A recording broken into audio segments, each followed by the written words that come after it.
Hello दोस्तों, आज की वीडियो बहुत ही खास होने वाली है क्योंकि आज की वीडियो में मैं आपको बताऊंगा हाइड्रोपोनिक्स रेसिपी के बारे में, जिसको मैंने लास्ट ईयर अपने पौधों के लिए यूज़ करा था और बहुत ही अच्छे रिजल्ट मिले थे। तो ना केवल इस वीडियो में मैं आपको अपनी रेसिपी बताऊंगा, बल्कि आपको अपनी खुद की रेसिपी बनाने का तरीका भी बताऊंगा। इसके लिए मैंने जो अपना कैलकुलेटर है वो भी आपके साथ फ्रीली शेयर करा है।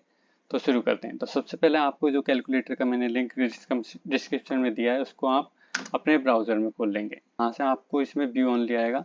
तो सबसे पहले आपको जाके अपनी एक कॉपी बना लेनी है। तो इससे आपकी एक खुद की कॉपी बन जाएगी। उस कॉपी में आप जो भी चेंज करोगे वो आपके साथ ही रहेगा, किसी और को भी नहीं दिखेगा, और ये आपकी रेसिपी प्राइवेटली रहेगी। और इसमें आप आपकी रेसिपी को सेव करके भी रख सकते हो। तो इससे ये रहेगा, बहुत फ़ायदा रहेगा। अब शुरू करते हैं। सबसे पहले जो पहली शीट है इसमें है एनपीके। तो इसमें सारे एनपीकेज और जितने भी फर्टिलाइजर जो बाजार में आते हैं नॉर्मली, जो मुझे मिले थे उन सब का मैंने डाल दिया है, मोस्टली जो यूज़ होते हैं। और भी कोई है तो आप उसको ऐड कर सकते हो। तो इसमें देखो, जैसे 13,045 है तो इसमें 13% नाइट्रोजन होती है और 45% पोटास होता है। और जो पूरी 13% नाइट्रोजन होती है वो होती है नाइट्रेट फॉर्म में, अमोनिया फॉर्म में कुछ नहीं होता। जबकि कैल्शियम नाइट्रेट वाले में नाइट्रेट फॉर्म में लगभग 14.5% नाइट्रेट फॉर्म में होती है नाइट्रोजन, और बाकी अमोनिया फॉर्म में होती है। तो इस तरह से यहाँ पे सारे फर्टिलाइजर्स का एनपीके, एमजीसीए, मतलब जो भी इसके अंदर माइक्रो मैक्रो न्यूट्रिएंट्स रहते हैं वो सारे लेके मिल जाएंगे आपको।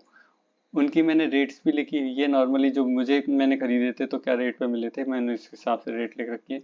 लेकिन आप अगर बल्क में खरीदोगे तो इनकी रेट कम हो सकती है, तो वो अपने हिसाब से आप डाल सकते हो। अब सबसे पहले मैं अपनी खुद की रेसिपी से शुरू करता हूँ, जो रेसिपी मैंने लास्ट टाइम यूज़ करी थी। तो उस रेसिपी में मैंने क्या डाला था कि मैंने देखो ए और बी टैंक बना लिए थे। ए टैंक में मैंने डाला था कैल्शियम नाइट्रेट को और 13,045 को, और बी टैंक था उसमें बाकी सारे फर्टिलाइजर्स डाले थे। आपको कैल्शियम नाइट्रेट को 13,045 के अलावा और किसी फर्टिलाइजर के साथ मिक्स नहीं करना है। अदरवाइज क्या होगा कि ये रिएक्ट कर जाएगा और कैल्शियम जैसे सल्फेट के साथ कैल्शियम सल्फेट बन जाएगा। तो और वो नीचे जम जाएगा, प्रिसिपिटेट हो जाएगा, तो फिर इसका कोई मतलब नहीं रहेगा। तो इसलिए सबसे आपको ये चीज़ का विशेषकर ध्यान देना है कि कैल्शियम नाइट्रेट को सिर्फ 13,045 के साथ ही मिलाओ, बाकी सबको बी टैंक में रखो। अब ए टैंक में आपको देखो, जैसे इस रेसिपी के हिसाब से 405 ग्राम 13,045 ये कैल्शियम नाइट्रेट लेना है और 300 ग्राम 13,045 लेना है, और बाकी फिर मैग्नीशियम सल्फेट हुआ। और ये सारी चीज़ों को आपको जो भी टोटल मिला के 423 ग्राम होएगी, इन सबको आपको डाल देना है बी टैंक में। अभी आप एक काम कर सकते हो, देखो जैसे ना इसमें ये दोनों को मिला के हो गया 700 ग्राम और उनका हो रहा है 400 ग्राम ही। तो आप 13,045, क्योंकि दोनों तरफ कंपेटिबल है, तो इसका 150 ग्राम आप इधर डाल सकते हो, 150 ग्राम बी टैंक में भी डाल सकते हो।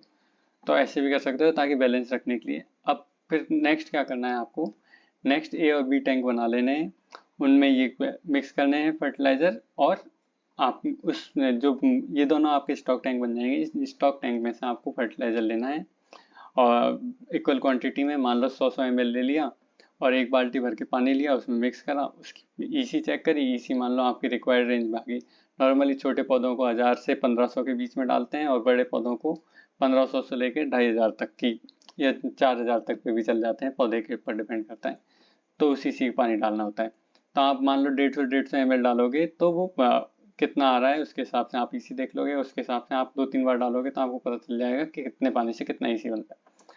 अब मैं इसमें एक इम्पॉर्टेंट चीज़ बताना चाहूँगा कि जब ये आपने फर्टिलाइजर्स ये रेशो लिए, तो इस रेशो में कितना कितना आ रहा है। तो इसमें अगर आप ये सारे नाइट्रोजन और ये सब कितने कितने आएंगे वो रखे हुए हैं, जिनका मैंने यहाँ टोटल कर लिया है, उनको परसेंटेज की टर्म्स में कर दिया है।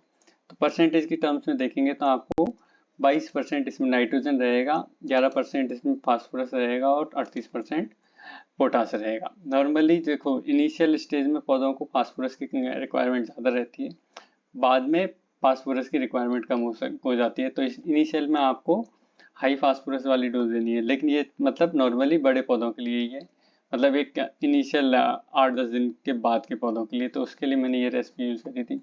अब देखो, जो रिकमेंडेशन है आपको क्या रेसिपी यूज़ करनी है, उसके लिए मैंने देखो यहाँ पे एक पेनी स्टेट एक्सटेंशन नाम के रिसर्च पेपर से ली थी रेसिपी। तो इसमें ये सारी चीज़ें लिखी हुई हैं, उनको मैंने परसेंटेज टर्म पे लिख लिया था, उसको मैंने यहाँ पर एज ए रिकमेंडेशन यहाँ पे लिख रखा था। और फिर जो मेरी रेसिपी की परसेंटेज आई उसको मैंने इससे कंपेयर करा, तो इसका डेविएशन देखो 7% नाइट्रोजन ज़्यादा है इसमें, और ये सब है। तो इस तरह से अब एक चीज़ और है, अमोनिया वर्सेस नाइट्रेट का रेशियो नॉर्मली 11% के आसपास होना चाहिए। 10-11 इसमें 10% आ रहा है रेसिपी में।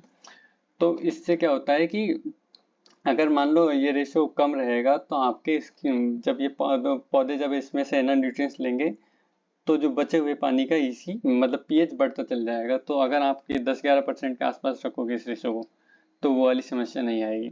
फिर यहाँ पर कॉस्ट भी कैलकुलेट हो रही है।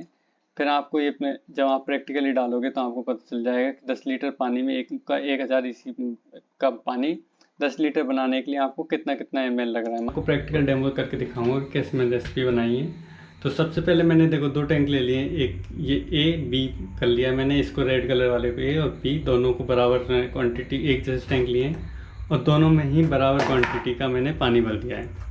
तो दोनों में बराबर पानी भर दिया है। अब इसके बाद मैं क्या करूँगा कि ये जो फर्टिलाइज़र है मैं एक को मिक्स करके बताऊँगा, बाकी और सबको आप ऐसे ही मिक्स कर सकते हैं। तो जैसे ये ना 05234 से ये जाएगा बी टैंक में। तो इसके लिए मैंने देखो एक ये ना छोटा मेजरिंग स्केल लिया है। अब इसमें अपन को रेसिपी के हिसाब से 51 ग्राम डालना है। तो क्या करेंगे, इसको स्टार्ट कर लेंगे, इसको यहाँ पर ये रख के और टेयर कर लिया और फिर मैं इसमें 51 ग्राम मिक्स करूँगा फर्टिलाइजर।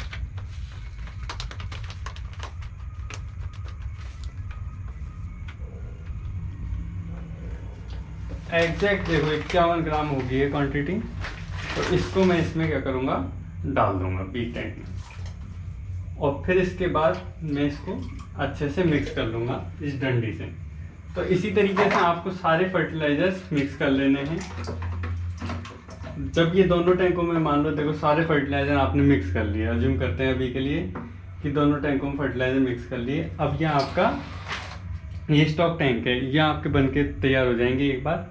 अभी आपको जब भी इसमें से ना जो करना है, मान लो इसमें पानी देना है पौधों को, तो आपने देखो 1 बाल्टी भर के पानी लिया, दोनों में से अब मेजरिंग जार चाहिएगा, दोनों में से फिक्स क्वांटिटी ऑफ वाटर लेना है आपको। जैसे कि मान लो ये अलग अलग दोनों में अलग अलग कप रखने ताकि ये मिक्सिंग ना हो। तो जैसे इसका पानी लिया मैंने, मान लो इसमें से 100 ml ले लिया, मैं अभी इसको डालूंगा नहीं क्योंकि मैंने पूरी रेसिपी बनाई नहीं है। 100 ml ले लिया, इसको मैं इसमें डाल दूंगा और 100 ml ही इसमें से मैं इसको डाल दूंगा। और फिर उसके बाद मैं इसका ईसी चेक करूंगा ईसी मीटर से।